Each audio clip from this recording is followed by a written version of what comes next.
Yep. Okay. What happened? The block tipped. Oh, Jack is. Is it? Yeah. Oh yeah, cool. Glad I didn't have my fingers under there.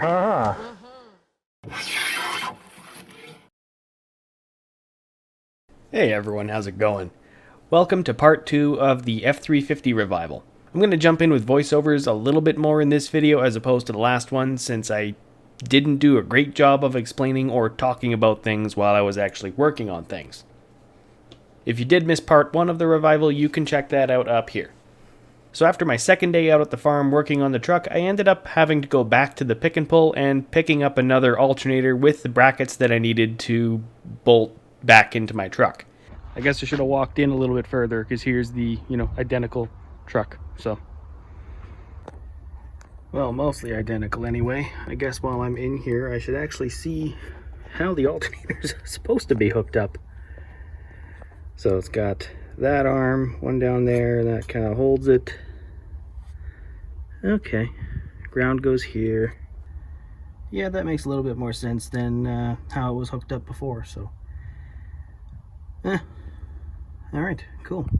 Let's get it pulled out. I'm also going to take this just because, mine doesn't have it. Because Dad stole it. In case you didn't know, or I wasn't overly clear, the pick and pull is basically just a field of old vehicles that have been purchased, emptied of environmentally unfriendly fluids, and otherwise decommissioned for one reason or another, where you can bring in your tools, find a suitable vehicle, and pull any used part you need off of it, for a lot cheaper than brand new. With that out of the way, let's head back out to the farm and start working on day 3. Apologies in advance if the audio is a little bit screwy in places. I was trying out a new mic on my main camera. Alright. Day 3 of working on this thing. So let's hope that we can actually get some progress on here. What I'm going to do first is pull the spark plugs back out, because I have no idea if the transmission fluid is still in the cylinders or not. Actually, I should probably get that and see if there is any. Air cleaner is still kind of in my way, but that is fine for now.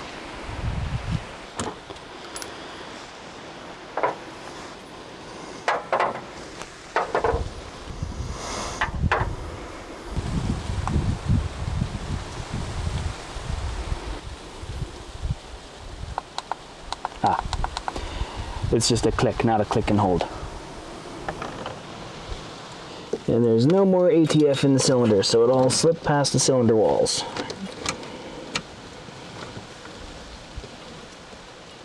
Well, there's a little bit down in that one still, so maybe that one's just really stuck.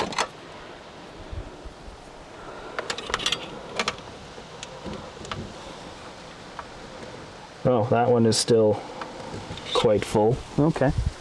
Maybe this engine's a little bit more stuck than I thought it was.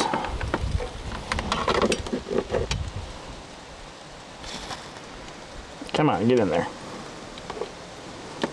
Can't see anything. Because the lens is all gunked up, that's why.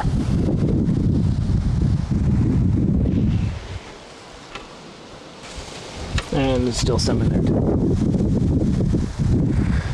Okay.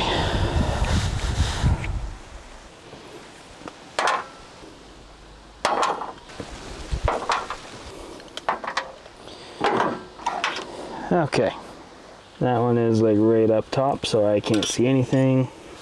That one is empty, maybe a little bit, and I really can't see anything in that either. Okay, well,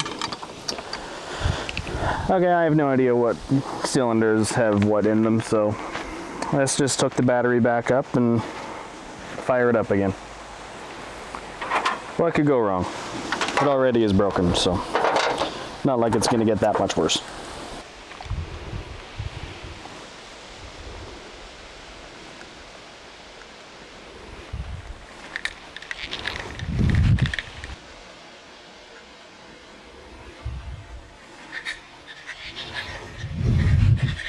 I did pick up another replacement alternator and some more the bracketry that goes with it. So I could hook up a new alternator into this and have it actually hooked up properly, but that still works for now.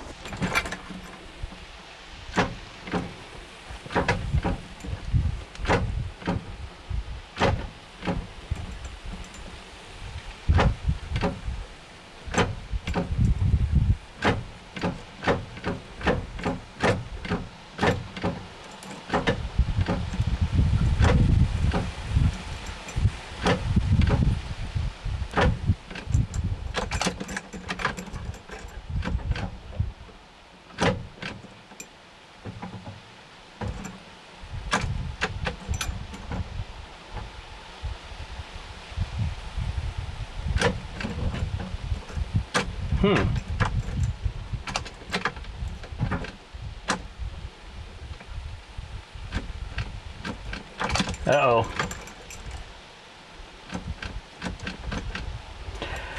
I might have just killed the starter. So, yeah. I probably shouldn't have tried the starter as much as I did, but from my perspective, it did sound like there was more motion in the starter than there was before. Like it sounded it was engaging a little bit better. I suppose that could have also been it dying and trying to strip teeth off of the Bindex, but, you know. It sounded like it was good up until it didn't. Well, then your project for the day could be to get it moved. Yeah. Still be beneficial, right? Thinking. Well, either way, I might have to move it now, because either way to replace the starter, I need to get underneath it, which I can't do until it's up off the ground. Alright, so we're going to grab tires? That might be kind of what we're doing now. Jack? There's my tires. Oh, I'm gonna fall over. Ugh. Didn't fall over, we're good. Oh, you're trying to record? I got a little bit.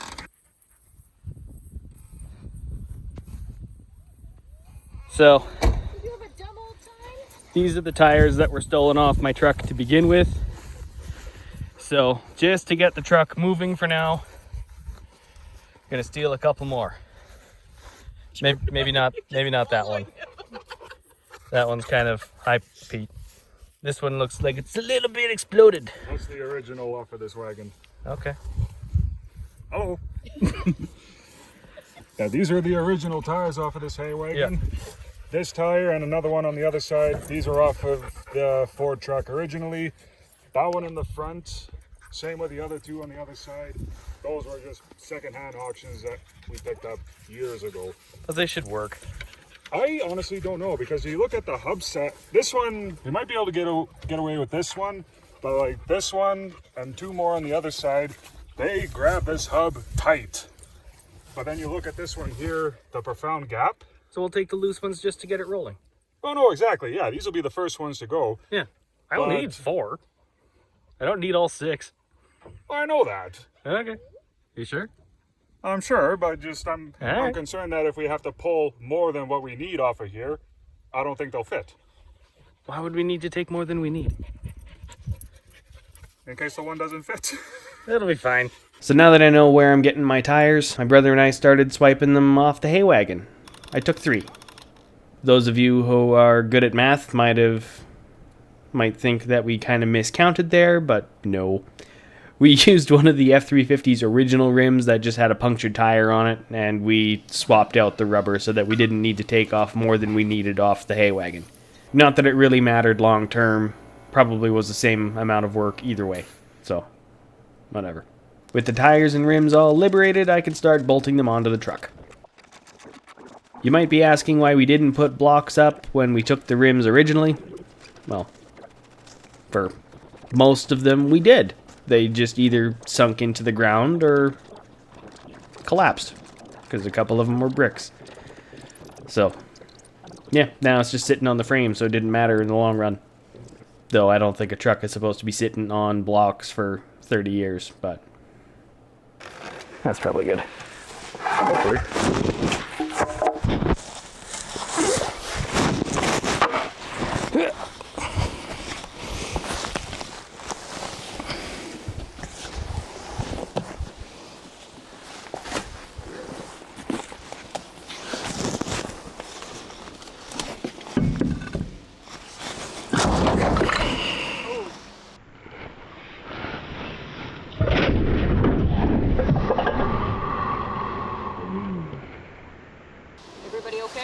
Yep. What happened? The block tipped. Oh, Jack is. Is it? Yeah. Oh yeah, cool. So, yeah. When that happened, it didn't come across to me at the time how quickly that happened between me pulling my hand out of the way and the jack collapsing. It was really only when looking through the footage after the fact. That could have been really bad. But luckily, Lefty's all good. Well, you can see the Band-Aid. I cut my finger today. But that's beside the point. It didn't get crushed by a... What is that truck? Like a 6,000 pound truck? I have no idea. Heavy. Some takeaways. Make sure that the jack is rated for the weight that it is holding up, and put a jack stand underneath the truck, or whatever you're jacking up, just in case. That being said, if the truck was on all four wheels already, and we only needed to replace the one, like we would have if we just needed to swap out the spare or something like that, I don't think it would have been as catastrophic of a failure, since the weight of the truck would have been a little bit better distributed. And then, that being said, I don't think it would have failed at all if we were working on a solid surface. The ground underneath the jack was fairly loose, since it was where the frame had been sitting, and when we lifted up the passenger side, it dug it up a fair bit more, and it just loosened everything up on the driver's side. And my last point is that still, pretty much it just leads into the jack being undersized for this application. Since it was sitting on the frame, the jack would have had to lift a lot higher than it would have had to otherwise, and I'm sure that it didn't help the structure of it at all. We did have some boards underneath of it to A, give the ground a little bit more structure, and B, to give the jack a little bit more height, but that clearly didn't help. Stupid mistakes all around. Luckily no one got hurt, and like I said before, Lefty's still here, so. Learning experience.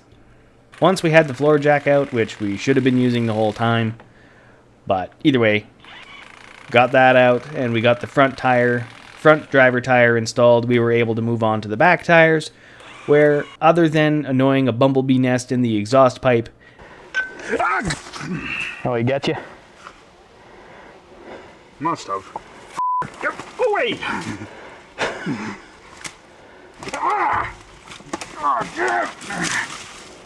Okay, let's just back over there for now then. Jordan. Hang on. Damn it! Just walk past it! Hey, give me a... I'm trying to. Why wouldn't you go the way that was clear?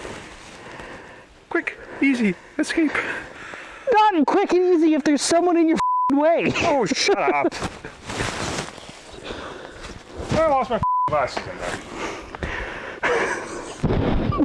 Maybe you should have went the other way. Shut up.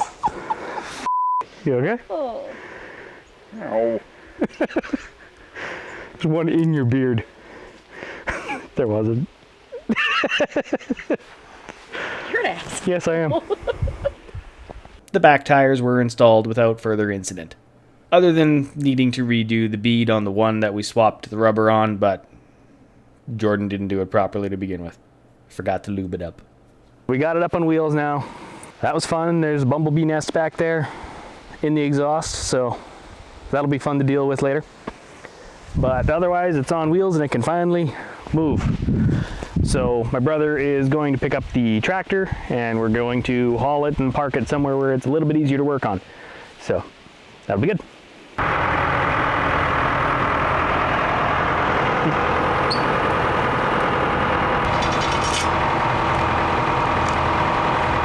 Okay, I'll get in the cab. Danielle, stand back a little. There's no flowboard there.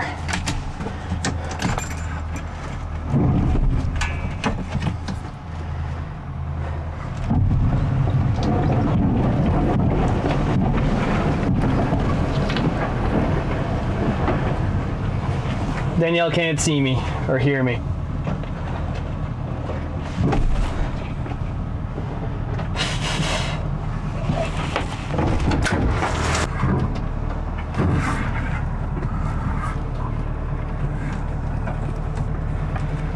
At least the steering feels like it's working still.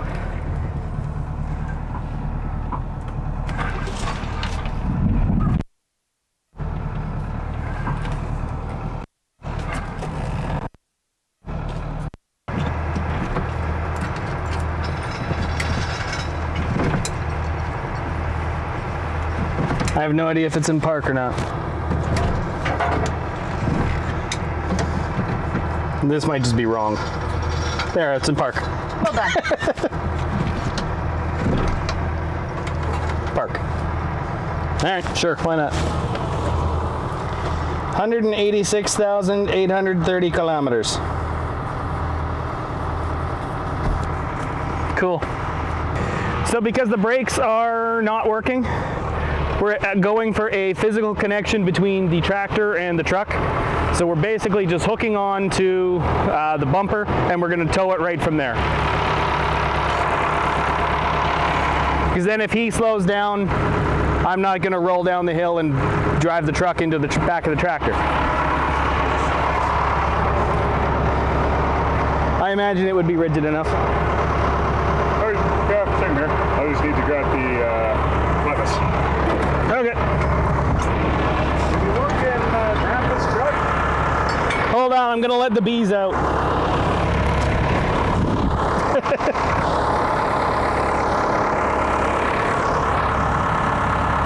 They don't seem as grumpy about it now.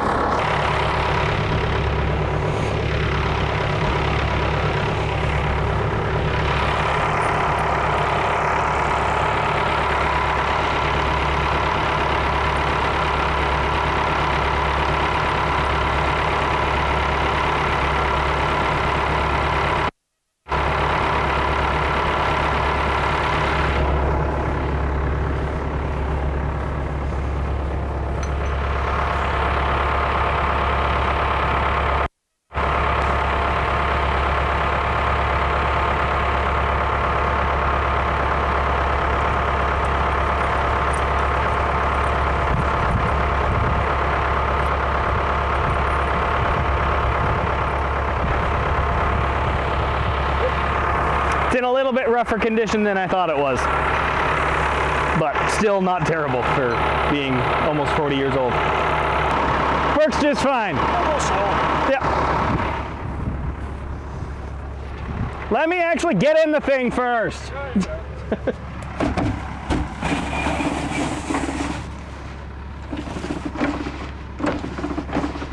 Apparently my window doesn't work all that great.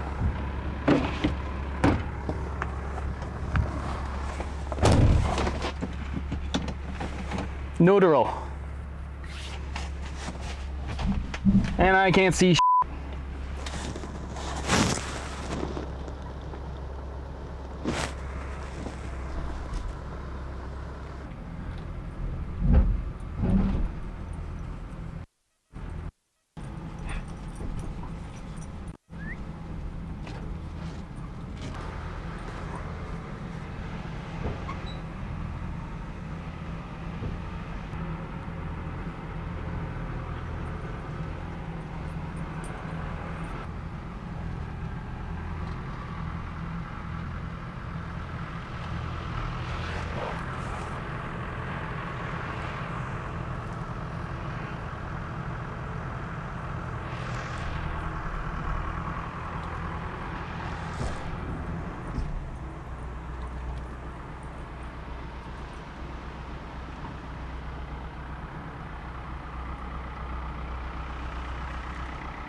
All right, so it's parked now, and now we can actually give you guys a little bit of a walk around.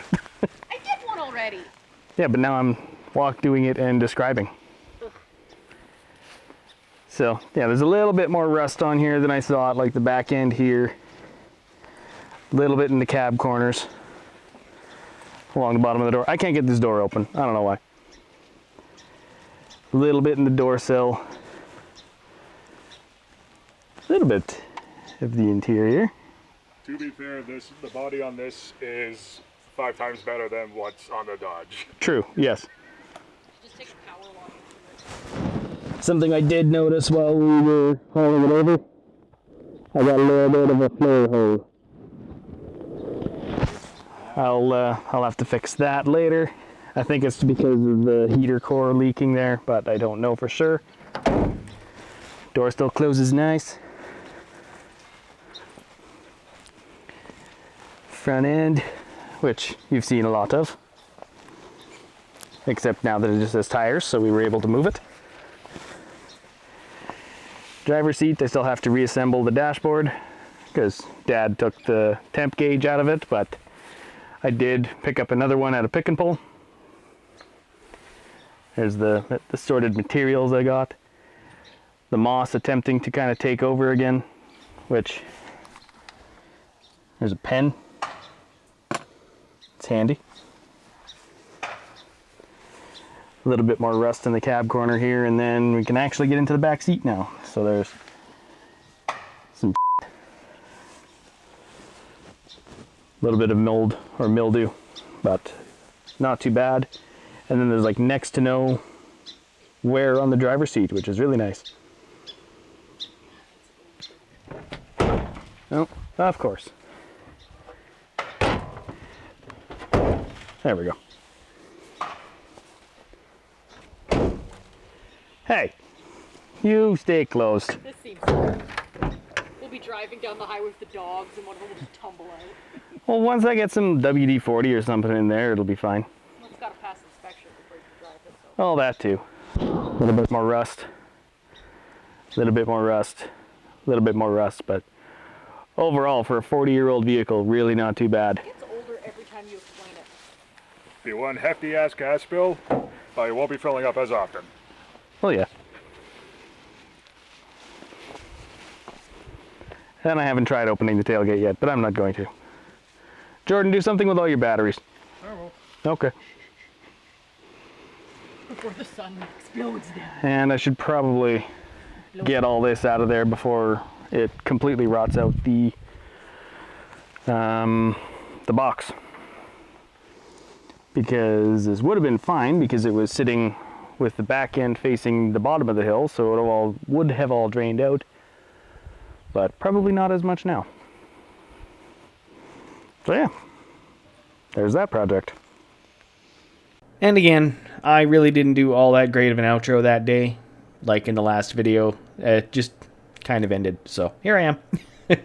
At the moment, I'm really not too sure when I'm going to be heading back out there to work on it next.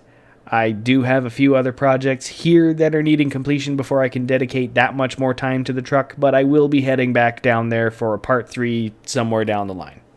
Like I mentioned earlier in the video, I'm at least needing a new starter to even try to continue to get it running. I guess it might just be bound up. Maybe if I whack it a couple times, it'll start running again or start working again, but I don't know. I think I am going to pick up a backup starter just in case either way.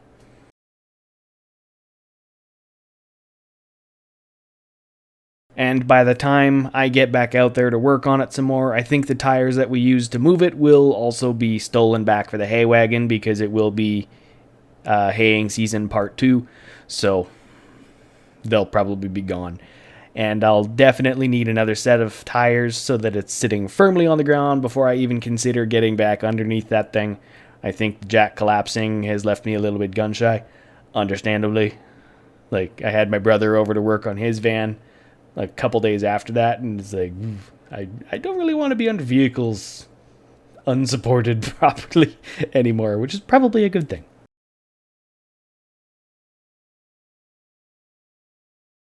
I'm also going to need to get some more lug nuts because literally half of them are gone.